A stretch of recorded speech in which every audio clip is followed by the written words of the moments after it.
Alright, everybody, just gonna go ahead and post it over to the server, let everybody know. About to go live.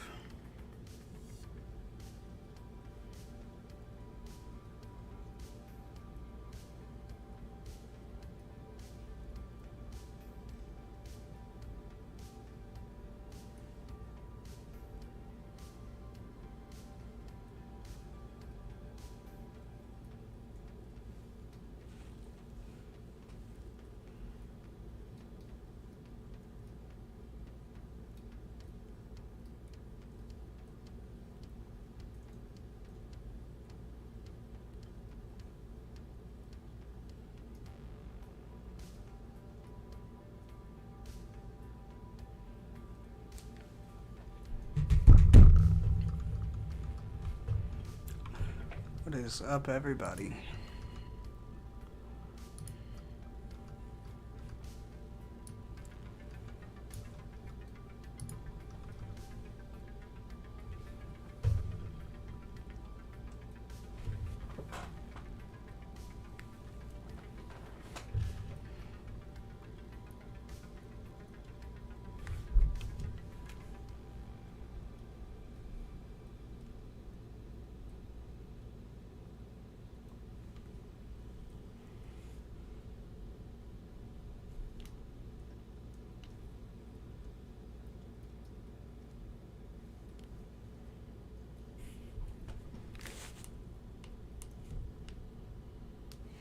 Sorry, everybody's checking, make sure everything's good. Make sure we're live and ready to go.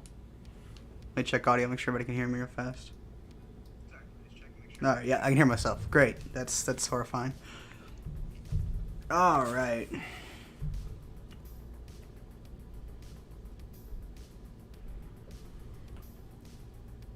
What's up, bot number? What was it, 465? What's up?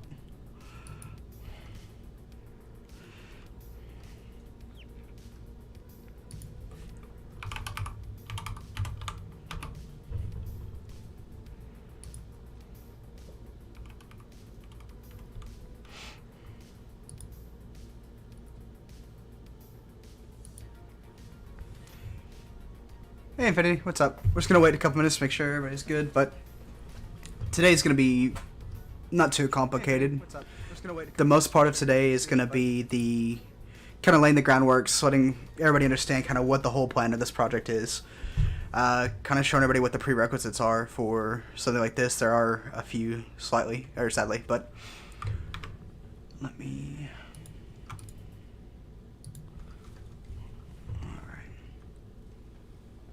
Good evening. How you doing? Obviously, you guys can tell who haven't been hanging out on the server. I am not Cosmo, but I do have some cool stuff to show to you guys today. We're going to be starting a new series, particularly revolving around Active Directory, for a couple of different reasons. There's a lot of good usage for starting a project like this that we're hoping to really reach out to a different side of our audience and kind of help them along the ways a little more. AD kind of factors into a lot of what we do, not only on the hobbyist side, but especially when it comes to the career side. Kind of give you an idea of why I've stepped into this. This is what I've chose to kind of spend my time with. I've been in IT now for about 5 years. I started in the U.S. Army, went to local government, a financial company just before COVID, and for the last about a year and some change, I've been working for a hospital as a director of IT. From the very start of that time, I have used Active Directory. It has been a tool that no matter where I go, no matter what softwares differ, no matter what the projects are that we're working on, it's always been... Can I get... Cosmo, can I get admin? It's always been a, a tool that we use. It's a very powerful one too. You hear people talk about the statistics of how common Windows are, and any company that uses Windows as their primary operating system in a corporate environment is always going to use that AD environment. It's just one of the most robust, better platforms for managing something like that. So on that aspect, it's great for the people who are trying to kind of get an edge into the industry, trying to get started. You're looking at your first job for help desk, for some sort of desktop support. This is going to be some information that's going to really help drive you through there. Like I said, this has been years, and I don't see it going away, that I've been working with this stuff. The next aspect is for the security researchers themselves. So right now you see in the community a lot of different payloads for the different Hack5 tools. They're being created on Windows installations that I don't want to say are less on security, but are very much open books. Everybody knows that when you create your default Windows account, it automatically creates that user as the administrative account. That means that you can technically, from the gate with that sign-in, do anything. You can do you can do whatever you want from the start. You can call any part of the system. You can modify almost anything from the system. There are a couple things that nowadays can't be touched. They don't like to let you, they talk about deleting System 32. That's kind of a harder thing to actually do nowadays because Windows has made that feature. They're no fun anymore. But the whole point of that is the payloads that we're creating and that we're testing, not just with the Hack5 gear, but with malware, projects like OnlyRat that you've seen. I would like to see those projects amplified and be tested in what I would consider real in the wild environments. I feel like testing those sorts of things inside of platforms like what we've been doing so far really kind of leads to a false sense of really what the tool can do. When everything's open to you, of course it's going to work. Like, don't get me wrong, the feats that are being done with these tools are amazing, but when you really put it to the test of what a security system should be, it really, I feel like it really misses the point of being that. Like, you're not testing it properly if you put it in an environment. It doesn't go anywhere. For the hobbyist side, that's fun. The creation of payloads is great. But for those of us who want to take it to career side, you're going to need to start learning stuff like that, how to make your payloads work on engagements when you get into these corporate networks. And so that's what we're going to do, is focus a lot. We're going to focus a lot on, why it is that we want to build our payloads in these environments. The final group that I really want to aim this towards is the people who are interested in Blue Team. There is Blue Team content out there, but not near as relevant, and it's not covered near as much as the Red Team side is. I think this is a great place to start, and especially for those who are in smaller environments. Like I said earlier, I work for a hospital currently. This hospital is not a very big, major hospital, so the resources that we have are limited. We can't always get funding for, the best, newest gear, the best, newest software, all these sorts of things. So I'm going to try to show you guys something that will not only be a core if you can afford these bigger things, but if that's all you can afford, I'm going to show you how to hopefully eliminate a lot of the low-hanging fruit. The stuff like the rubber ducky payloads that are just, from the Hack5 GitHub.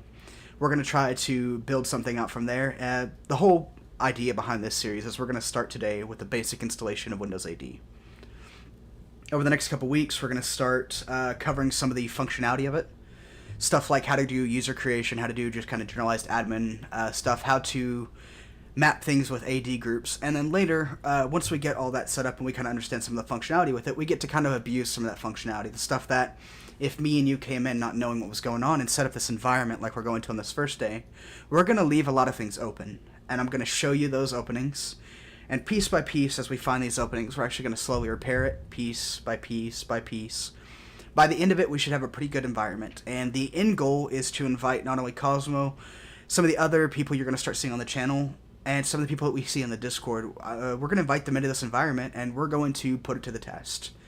I want to show to you guys that the things that I'm showing you and the things that I'm telling you, the time that you're giving me is worth something, by letting them, with no restrictions, attack it. And that's, if you know some of the people in the server, Crimeware specifically, like that's a scary idea, especially when you know that Crimeware and their targets are specifically the things that I build. We're going to go about and hopefully build something that will stand up to that. And if it fails, it fails. We do some research. That's part of the process as well. Like, I don't know everything about this. I'm not going to promise that when we get done, you're going to have a fully unhackable system. But what I am going to do is helping you harden a system and hopefully give you guys some invaluable skills that you can take on and start this industry. We get questions all the time in the Discord server. How do I get started in this? Well, a lot of people think, I want to be a pen tester, so I've got to start at pen tester, security analyst. But really, the best way to ensure that your career actually strives long is probably to start somewhere lower in that infrastructure range. You may know the basics of networking, but until you've been in a project where you've actually had to go in and apply, what you've learned from this networking, actually see it built out, realize that not everything's so cut and dry. You may learn that this is best practice, but there's always exceptions to the rules, and that's what we're going to kind of play around with in this environment is, yes, there's best practices, but there's also, exceptions to rules. So, without further ado, I'm going to start showing some of the Fong. I'm voting Fong. Without further ado, we're going to start talking over some of the environmental stuff that goes with this, kind of some of the prerequisites. Alright, so first and foremost, a lot of what we're going to be doing is revolving around virtual machines. It doesn't have to revolve around virtual machines. If you have a spare computer laying around, that is the best thing. I hate to say that for this course and what we're about to do, you are going to need some extra hardware laying around. If you've got an old computer from a couple years ago, you just upgraded recently, I mean, even if you can pick up a, $15 workhorse from some company that's shutting down here in town on, Facebook Marketplace, go for something like that. But we need to have a server, something to host this environment. So if that can be an issue for some people. The other thing is we can use VMs. There are people who like to spin up their VMs and host all this stuff from there. A couple warnings on that before we do start. If you are using a Windows-based operating system, do not spin up this DC server that we're about to and add your host computer to it. If you do that, you will lock yourself out of that PC for good. If you forget your password and everything, the DC or the domain controller allows you to do a couple different things management-wise, specifically when it revolves around losing credentials and getting people access back into that. That's always great. But once you're locked out of it, if it's hosted on that computer, you can't get back in to manage it. So it creates this loop where once you're locked, you can't get back in. So don't start it there. If you have a secondary PC, do it that way. If you want to host it on that computer and you have that secondary PC, use that PC as the Windows computer you're going to join to that domain to test all your security stuff to improve. A lot of what I'm going to do today is just going to be strictly on the server side. We're not going to play with a client today. We're going to go through some basic stuff, which is actually just deploying it. And to start this off, to prevent us from having to do an hour and a half wait time, I went ahead and created a Windows 2019 server installation. So I've just ran through, created the administrator account. We're about to drop onto the desktop, and that is as far as I've gotten on this machine. Since then, I have left it, so let me pull that up for you real quick.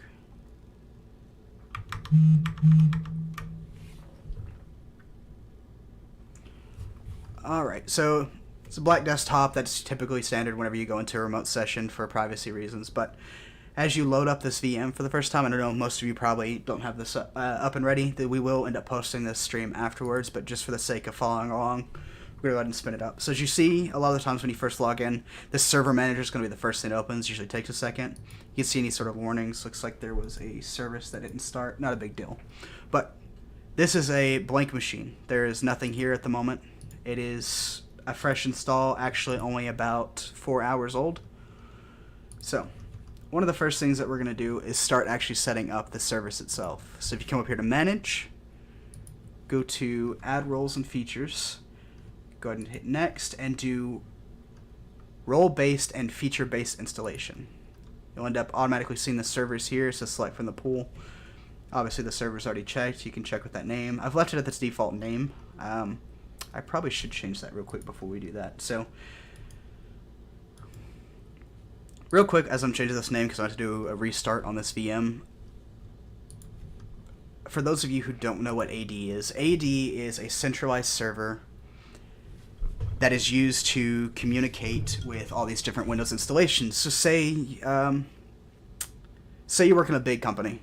You got 400 computers, you've got 400 users, but some of your guys like to bounce around because they got to work in different departments, different areas. You give them a username and password, and anywhere that they go, as long as that computer has been joined to the domain, they can sign in. That means any rules they have, any permissions and everything, will be managed to there.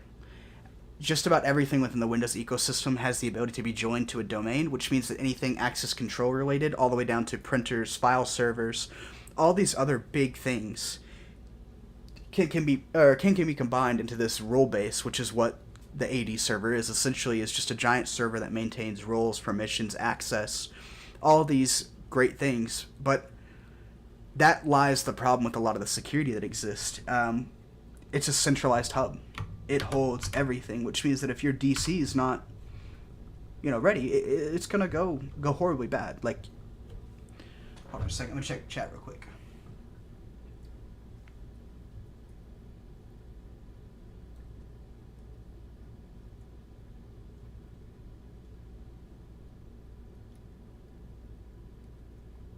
Sorry, I'm just reading what you guys are saying. May I use the bathroom? Yes, you may. You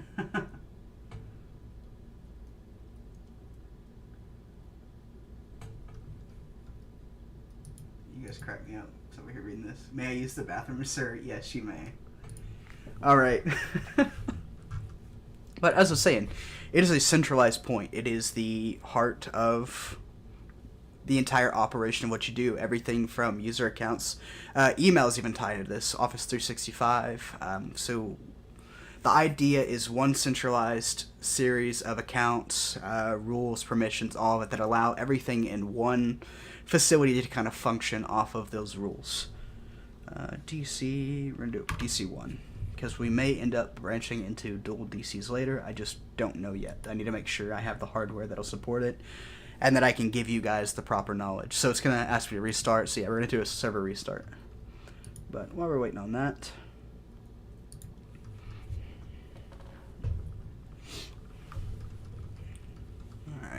so while we're waiting on that, I want to let you guys know first and foremost, I know that I've just asked for a pretty big, requirement for you to start this project. An extra computer, a computer powerful enough to run this sort of hardware. A lot of people, when they come in, ask the question, where do I start? What do I need?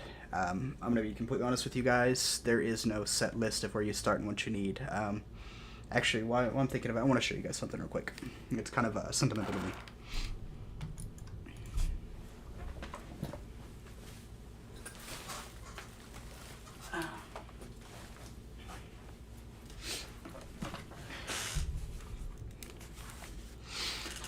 Alright, so let's switch over just the face cam. We're waiting for that reboot of that server.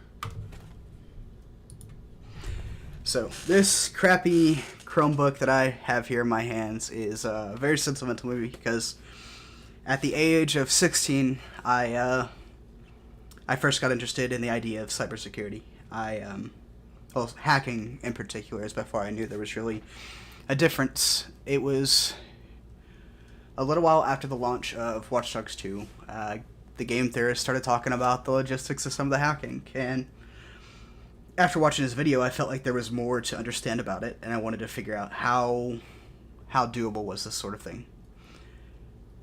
So I begged and begged and begged once I started to learn some of this stuff to get a computer. Parents said, no, we won't get you a computer, no, we won't get you a computer, and then one day something changed, and I said, you know what, we'll get you a computer. Take us to Walmart. I'm excited. I'm over here looking at the HPs, the Dells, and no, I ended up with a Chromebook. And for anybody who's ever used a Chromebook, you know this is essentially a glorified Android. Especially back then. Nowadays, it's got a lot more functionality. You can actually install Kali Root Hunter, or not Hunter on this, and it runs really nicely. So it's another reason I keep this around. But I was given this, tried to figure out how to install Kali Linux, and realized it was a locked operating system. And then started digging a little deeper into what they call Crouton. You can stick a Chromebook in developer mode, and using Crouton, you were able to sideload a Linux operating system. Back then, it was really only stable with Ubuntu, and I say stable very loosely.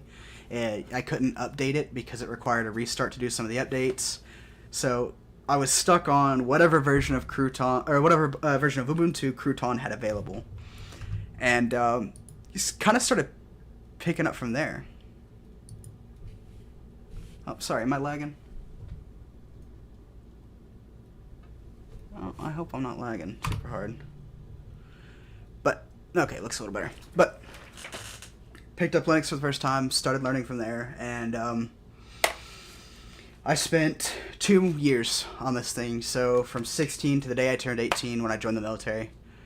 First paycheck that I really got, I went and bought a laptop, and with that laptop, I installed Kali Linux.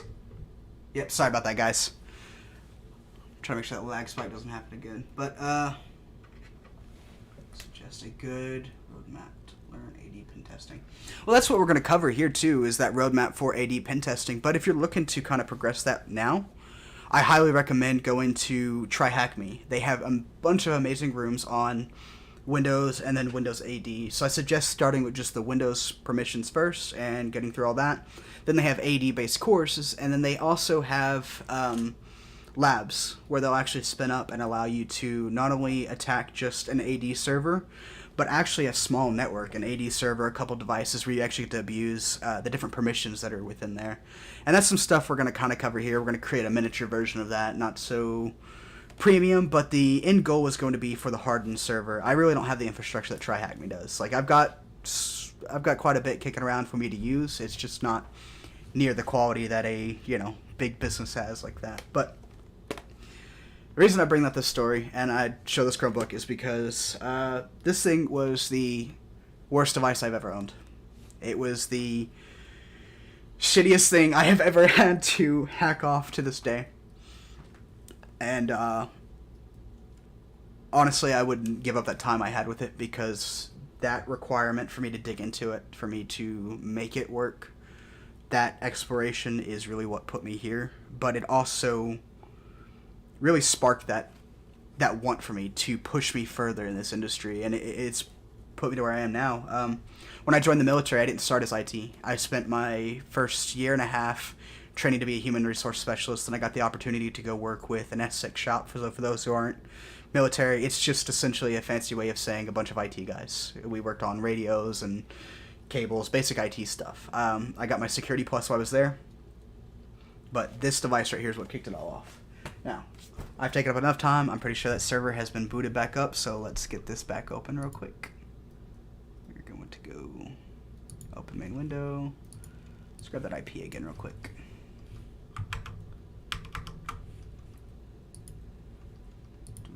Is IP listed here? I don't remember. For those of you who are wondering, this interface that I'm using right here is actually ESX from VMware. You do have to install it on hardware itself. It's not an application you can run on your laptop or on like a Windows machine. You have to download the operating system and install it to it directly.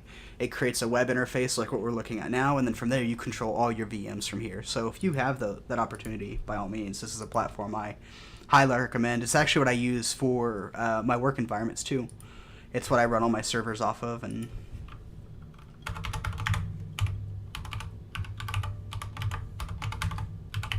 no, we might just leave it here for big, pretty windows. How's that sound? There we go, full screen windows.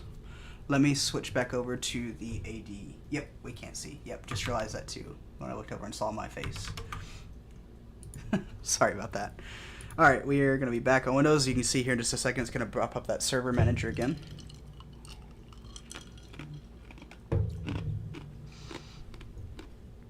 And the reason I renamed it is, this is another good thing for those who are about to enter into the IT industry as well as that help desk role or that desktop support. Being able to kind of identify your computers based on those names is a very crucial thing. I would tell you one of the hardest environments to work into is when somebody joins a computer, the domain, and they just leave the default name, desktop dash the last 6 of the serial. Like, that is one of the worst things to try to navigate and figure out what's going on. So again, we'll dig into this, what's going on here. I'm not exactly sure what would be causing this, but let's go ahead and start that service. Right now, we're just going to start on getting the basics, the prerequisites of getting the AD server set up. So add roles and features, go back through this again. Role-based and feature-based installation. There we go again. There's the actual PC name this time, or the server name. You can see DC1, so let's go with that. And then up here at the top, you can see Active Directory domain services. So we're going to do that one. And we're going to hit add feature. We're also going to go ahead and do the certificate services as well. And the certificate services we'll play with later. For right now, you don't have to know what you're installing. We're just going to get the bare minimum set up, some of the tools, and we'll break it in later. So after you got those two selected, go ahead and also select your DNS server. Add feature. No static IP address. We will set a static IP later, but that goes into some networking stuff, and I really feel like signing into my router in front of all you guys and showing all that. But in between, at some point, I probably will set up a dummy network, and we'll go through and I'll show you how to set that static IP address. But for now, go ahead and hit next. Don't believe. Let's see. Make sure I'm not missing anything here. Windows PowerShell. Alright, so next. Windows AD, hit next. Next. Certificate authority. Leave that how it is. Mind you, we can come back and fix some of this later. Really, it's just a lot of restart the destination server automatically. So now that we have selected all the stuff that we need to install, go ahead and click install, and we're going to be on another wait. A lot of this episode is going to be waiting, filler time, so any questions you have, now is a good time to kind of start asking. But I didn't make it to the toilet in time. I'm sorry for that, Italian. I'm sorry, my guy. But a lot of this is going to be waiting. So yeah, if you have questions about this, by all means, like let's go through it, get a better understanding. Just laughing at you guys over here. But AD is not going to be everything you know security, but it is going to be a huge portion of a lot of the corporate environments you get into. The people who want to be penetration testers one day, those who want to be you know security analysts. AD is going to be a huge part of that. Now, it's not the only thing. Mind you, keep studying up on, your web server vulnerabilities, all that sort of stuff. Wi-Fi is a good one to play with as well for those corporate environments. Installation. Are we good? Did that load faster than I thought it did? What was this? Okay, no, it's still going. Cool. Configures. Credentials. Specify credentials. Configure role-based services. Next. Certificate authority. Setup type. Standalone CA. So we're going to do standalone CA. Mind you, all these options have different features that go within them as we start playing with certain things. I'm just showing you guys the basic at-home lab and what would be acceptable within a small business. As you start getting bigger into things, you're going to start learning more things about the environment. And mind you, there's things I still haven't configured properly. Like, there's a way to link domain controllers that exist in two separate networks. So say 3 towns over, there's a huge business that we are trying to partner with, and they have a huge project. We've hosted a server either on their site or our site, and we want everybody to configure and authenticate through AD. We still need to make sure that there are people who are trying to sign into over our stuff are still able to authenticate with their AD, because we don't want to have to copy their 10,000 employees into our AD and create 2 separate accounts and this, that, and the third. It becomes a hassle. So there's something called a Radius server, or what's it called? A Kerberos server. And what it does essentially is links the two together, creates a central authority essentially. So when you send a request, it requests from both of them, hey, do you know who this is? And one of the servers will respond and say, yes, it's this person. Let's see their credentials. You hand over that hash and it says, yeah, they're good to go. The Kerberos server from that point will give you a certificate, and that certificate is you're good to move around the network. It's considered a single sign-on, and for those who don't know what a single sign-on is, it's essentially what I said. It's going to reach out to one central authority, ask, are I allowed to sign in? Once you're authenticated, though, everything that tries to sign you in will request it from that Kerberos server. And as long as you still have an active ticket, or what they call the silver or golden ticket, they'll actually still allow you to authenticate to these different things. So if your email server, if you've already signed into your email that day and you go to get into a shared folder, because you've still got your active ticket, it'll keep you there. That's something that I know a lot about just from my Security Plus, but I've never actually configured, so I don't feel comfortable teaching stuff on that. But you're going to learn stuff like that, and there's a reason I mention it. It's because there's going to be, let's see, specify type, directory, public key, next, create a new private key. We're going to dig into this later, actually. Yeah, I want to cancel that for now. We'll dig into this later and start getting into it. Roles and features.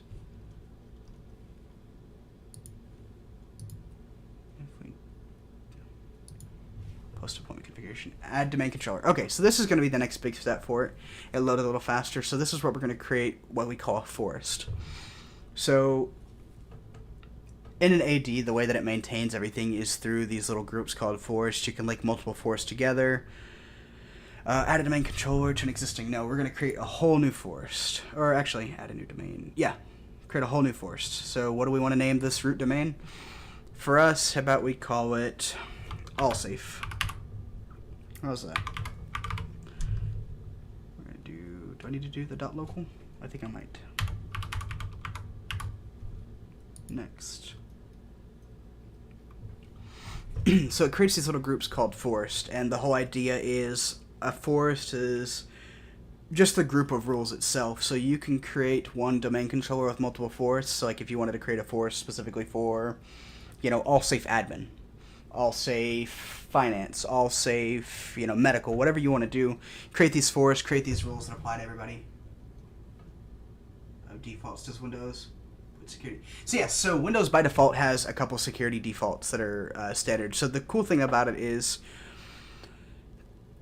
Windows by default, it relies on, I wouldn't say secure methods, but essentially like secure defaults by nature. A lot of what you're going to do with these default functions is really leave them. A lot of what we're going to do is role crafting a couple extra things. But it's kind of meant to be that you can't get it wrong when you're installing. So if you hit next, next, next, next, next, and you enter in a couple things here and there, by the end of it, you will still have a domain controller. Setting up the domain controller is not the hard part. It's setting up a domain controller securely that it starts getting fun. And that's all going to be in the rules, the way that you allow people to communicate and stuff like that.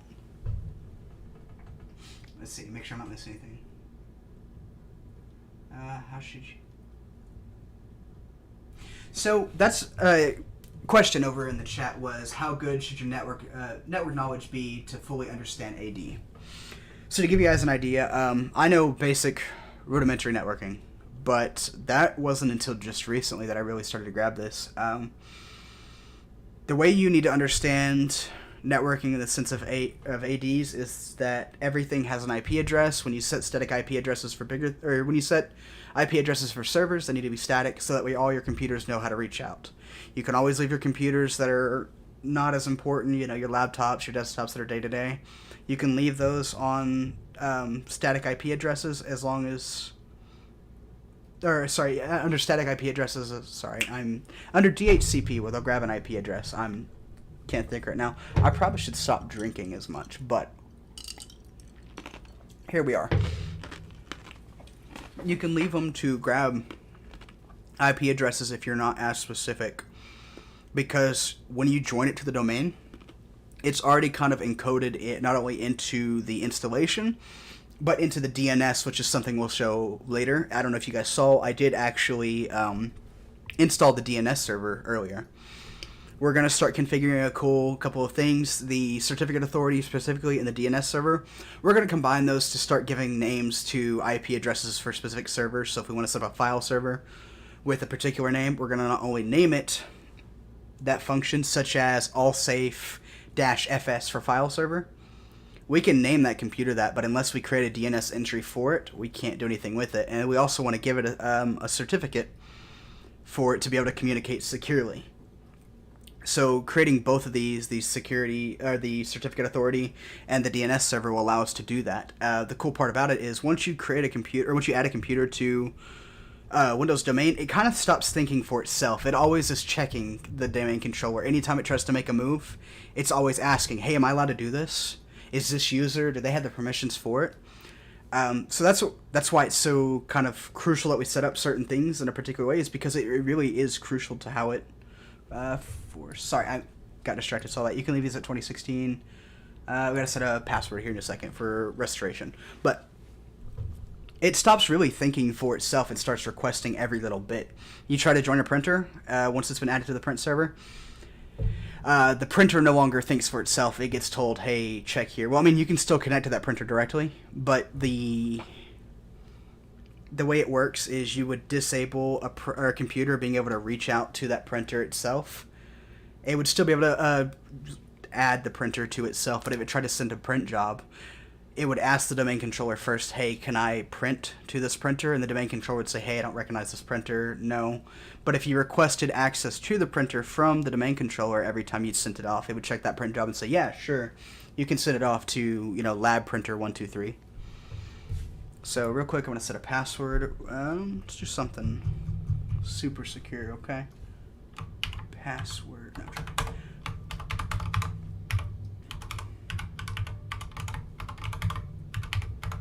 So something like this is also something to document down. So I'm a huge proprietor of don't write passwords on sticky notes, don't write important data like, encryption codes and stuff like that down, except for when it comes to stuff like this. So everybody always stores data on, some network-based storage. The problem is, if you remember what I told you earlier, Windows always requests access when it's trying to get somewhere. So if your domain controller is what goes down and the information you need to recover it and bring it back to life, this password is stored on a file share server, suddenly you've just lost all access to this. So this is one of those things you want to prep what they call basically a 911 document. If everything burns down, here's what's needed to recover, here's where all this is stored. Sorry, just checking, make sure there's nobody sending messages. So you will want to write this sort of data down once you start building out your own environments.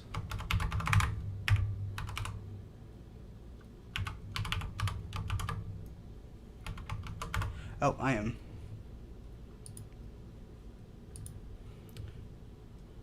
Sorry about that. Did I switch my view? No, I didn't. Oh, okay, I know what I did. I was still in the wrong tab for YouTube, and I accidentally clicked over and started... Sorry about that. I rewinded the stream and thought I was looking at just my face cam again. Okay, so definitely write this sort of stuff down. And the sort of stuff that you would write down for a document like this and for storage would be to definitely put it in some sort of locked container, something that's not easily accessible. And typically when it comes to your server rooms and stuff like this, those would also not be something easily accessible. The way access control works for usually position employees within a company usually have the highest privileges. That's a good question. So the question is, usually what position of employment within a company will usually have the highest privilege with AD servers? That's one of the interesting parts. Actually, the highest privileges usually go to some of the most common people. Everybody, no matter what level of IT, usually has to have admin permissions, and admin permissions are the keys to the kingdom. If you recall earlier, we were talking about the reason that Hack5 payloads and malware tends to run so easily on just a normal Windows installation is because it has access to everything. So what we're going to configure and what the traditional configuration is within an environment is the day-to-day users, you guys who are in finance, you guys who are in admin, they can't install anything. They can't remove stuff. They can't really modify the computer itself. And that's just to prevent, installations of malware and stuff that really shouldn't be there, kind of to create, that access control.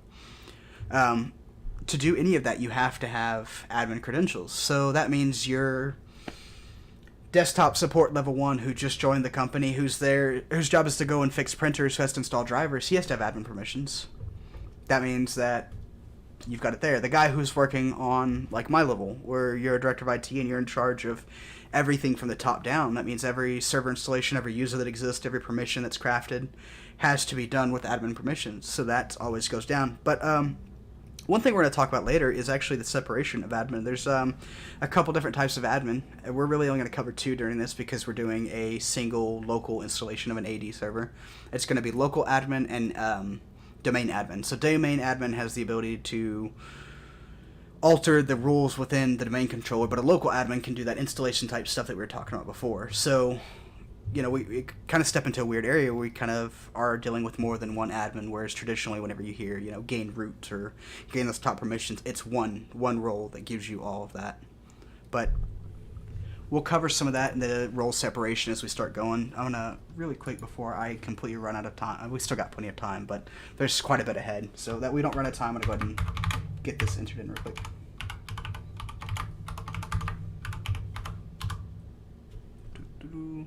So these sorts of passwords you do want to make strong. Server cannot be created because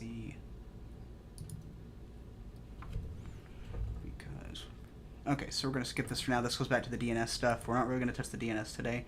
NetBIOS name. NetBIOS plays in a couple things, but the name itself isn't as important. It's typically just what you name the computer, so it's probably going to automatically fill in as DC1. No, it's going to fill as allsafe for the domain controller, or the domain name. That is perfectly fine. Paths. We're going to leave the paths as default, because once again, it's built with these default paths to make it work. At the end of the day, the whole purpose of this is for it to be a working product, not to be super complex. Let's see. We'll say if this is just a quick overview of everything. Like I said, we didn't configure any of the DNS stuff today. We're not probably going to. We're going to do all that probably in the next episode. And to let you guys know the schedule for all of this. Failed certificate server is... Yep. If you click install. Alright, let's figure out what we're doing. I may need to configure the certificate authority before we go. I kind of messed up when I told you guys this part. I told you guys to go ahead and install the certificate authority and everything on top of it. I should have done just the base domain controller installation first, but I was trying to save a little time with that. I'm kind of fighting some errors here, so we are going to work through them together, but that's what's going on here. Certificate authorities, standard, root. We are going to create a new private key. Sure. System max length. Click that up to max length. CA name. Distinguished names. So we're going to leave it blank because it'll just carry the default. How long do we want to leave this valid? 5 years sounds good. I mean, this is a demo lab. If you actually look in the bottom, we actually only have 180 days before we actually have to technically pay to continue this lab going. Let's see, give me a lockdown on a corporate. Yes, they can. That's another thing we're going to cover a lot of. There's actually some tricks thanks to Crimeware. He taught me something new the other day that I didn't know. Apparently you can lock down the syntax in which like PowerShell and everything can communicate. So configure, there it goes. Here's configuring certificate authority, close.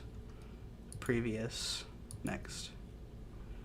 One of the was held, certificate.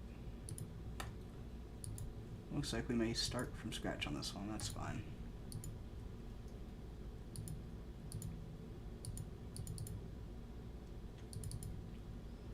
Is it gonna give me issues?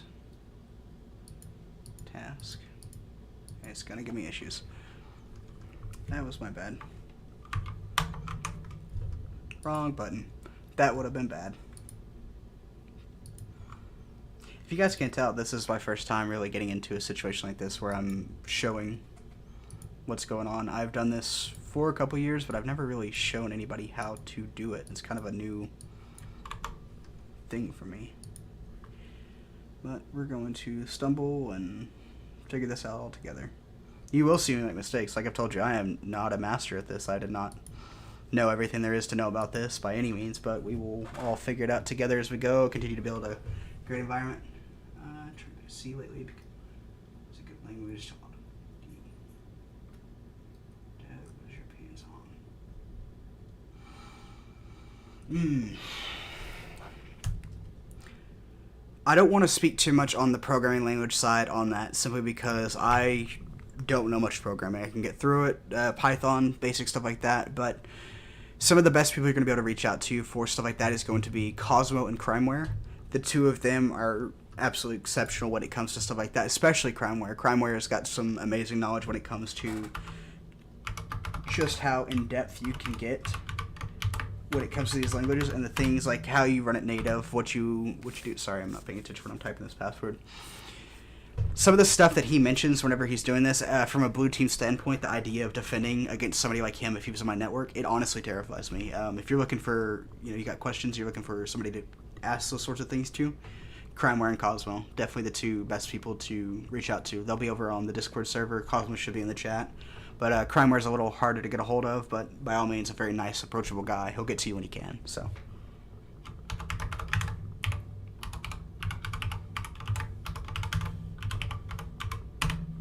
There we go.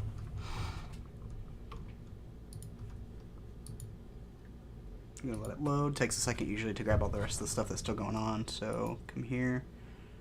Yep. There we go. Create new forest. Once again, all safe. Cool. Mind you, the domain name, in local environments like this, it's not going to matter as much. You can name it whatever you want to, especially in this test environment. It really won't have any big impact what's going on. It's just a simple way for us to reference the server itself, communicate that way. We're going to go ahead and jump over, finish the rest of this. Password again.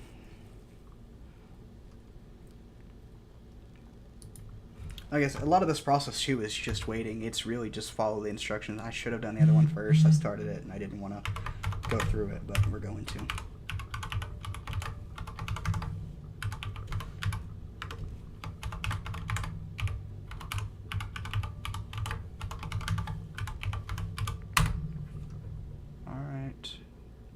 If I don't have to create the DNS right now, I'd prefer not to. NetBIOS name's going to pull all safe. Yeah, we do, for sure. It's a big fancy school, we've done everything. Okay. Next.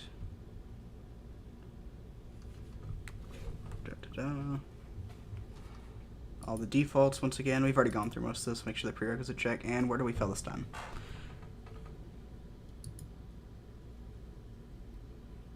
Verification of prerequisites for domain control. One or more prerequisites failed. Please check these. So it looks like it's upset that the certificate's installed. Okay, let's... AD certificate server. Yep, that's this one. Task. Manage. Remove roles and features. Next. Select a pool. We've got here. Select from here. Let's remove. Where was it? Active Directory certificate. Remove feature. Next. And we'll get onto it like the way we intended to. We'll do it once everything is taken care of. And then remove.